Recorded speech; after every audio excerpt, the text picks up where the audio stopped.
पेलगाम कश्मीर की वादियों में बसी एक खूबसूरत घाटी, जहाँ की वादियाँ जितनी शांत दिखती हैं उतनी ही रहस्यमयी भी हैं। इन वादियों में हर सुबह सूरज की किरणें जब बर्फ से ढके पहाड़ों को छूती हैं तो ऐसा लगता है मानो स्वर्ग धरती पर उतर आया हो। लेकिन इन हसीन वादियों के पीछे एक ऐसा सच छिपा है जो रूह तक को कंपा देता है।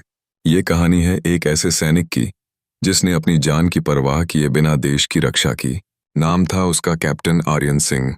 उम्र करीब 29 साल, मजबूत कदकाठी, आंखों में एक अलग ही चमक जो देशभक्ति से भरी थी।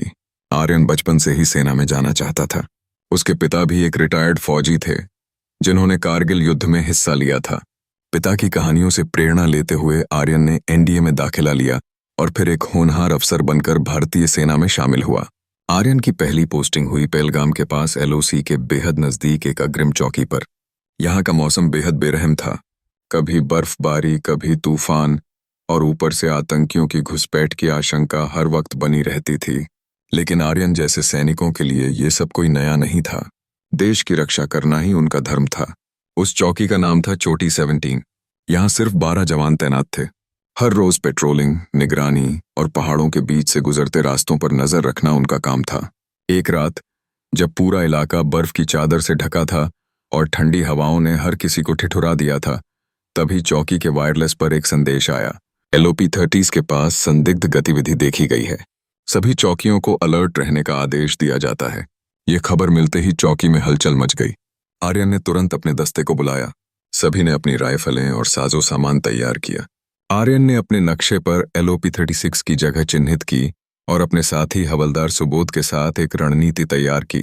रात के 2 बजे सब कुछ शांत था, लेकिन आर्यन को किसी अनहोनी का एहसास हो रहा था। उसकी छठी इंद्री उसे लगातार चेतावनी दे रही थी। तभी चौकी के करीब एक जोर का धमाका हुआ। सबके होश उड़ गए। ये एक आईईडी धमाका था। चौकी के नीचे की बर्फ में छिपा कर रखा गया था। सौभाग्य से कोई जवान हताहत नहीं हुआ, लेकिन खतरे की घंटी बज चुकी थी।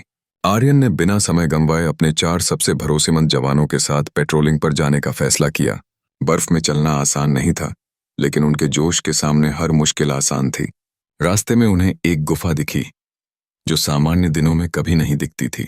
शक हुआ तो आर्यन ने गुफा की ओर बढ़ने का इशारा किया। गुफा के अंदर घुसते ही सामने जो दृश्य था वह किसी भी आम आदमी की रूह कंपा देने के लिए काफी था। वहां आतंकियों का ठिकाना था, हथियारों का जखीरा, नक्शे और घुसपैठ के रास्तों की योजना। लेकिन सबसे चौंकाने वाली बात थी कि वहां 2 जवान बंदी बनाए गए थे जिन्हें 2 हफ्ते पहले एक मुठभेड़ के बाद लापता घोषित कर दिया गया था। आर्यन ने इशारों में अपने जवानों को 2 हिस्सों में बांट दिया। एक दल आतंकियों का ध्यान भटकाएगा, जबकि दूसरा दल पीछे से घुसकर जवानों को आजाद कराएगा। योजना कामयाब रही। आर्यन ने खुद मोर्चा संभाला। गोलियों की आवाज से गुफा गूंज उठी। एक आतंकी ने पीछे से आर्यन पर वार किया, लेकिन आर्यन ने पलटकर ऐसा जवाब दिया कि वो वहीं ढेर हो गया। गोलियों की बौछार के बीच आर्यन को एक गोली कंधे में लगी, लेकिन उसने हार नहीं मानी। उसने अंतिम आतंकी को भी ढेर कर दिया। जवान आजाद हो चुके थे। ठिकाने को पूरी तरह नष्ट किया गया। जब सब लौटे तो चौकी पर सभी ने खड़े होकर उनका स्वागत किया। आर्यन के कंधे से खून बह रहा था, लेकिन चेहरे पर मुस्कान थी। उस दिन उसके साथियों की आंखों में आंसू थे, लेकिन वो गर्व के थे।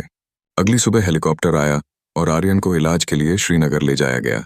ऑपरेशन सफल रहा, लेकिन डॉक्टर ने कहा, आपको कुछ महीनों तक आराम करना होगा। आर्यन ने मुस्कुराते हुए जवाब दिया, डॉक्टर साहब, आराम तो उन लोगों को मिलता है जो थकते हैं। मैं तो एक सैनिक हूं।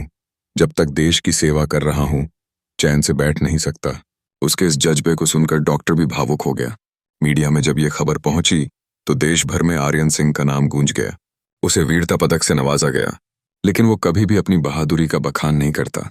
कुछ महीनों बाद जब आर्यन की तबीयत ठीक हो गई तो उसने फिर से वही पोस्टिंग मांगी, पेलगाम की चोटी 17। अफसरों ने हैरानी से पूछा, क्यों कैप्टन, आप आराम वाली पोस्टिंग भी ले सकते हैं? आर्यन मुस्कुराकर बोला, सर, वहां मेरे साथी हैं। वो पहाड़ हैं जिन्होंने मुझे पुकारा है। मैं फिर से वहीं जाना चाहता हूं जहां मेरे दिल को सुकून मिलता है, मेरी सरहद। आज भी अगर आप पेलगाम जाएं तो स्थानीय लोग बड़े गर्व से कैप्टन आर्यन की कहानी सुनाते हैं। वहां की बर्फीली हवाएं भी जैसे उसके साहस की कहानी कहती हैं। ये सिर्फ एक सैनिक की कहानी नहीं, ये हर उस सैनिक की कहानी है जो अपने परिवार, अपने सपनों और अपनी जिंदगी से ऊपर देश को रखता है। कैप्टन आर्यन आज भी वहां तैनात है, दुश्मनों की निगाहों से सरहद की हिफाजत करता हुआ और पहाड़ों की ठंडी हवाओं में देशभक्ति की गर्माहट घोलता हुआ। ऐसे सैनिकों को हमारा सलाम। जय हिंद।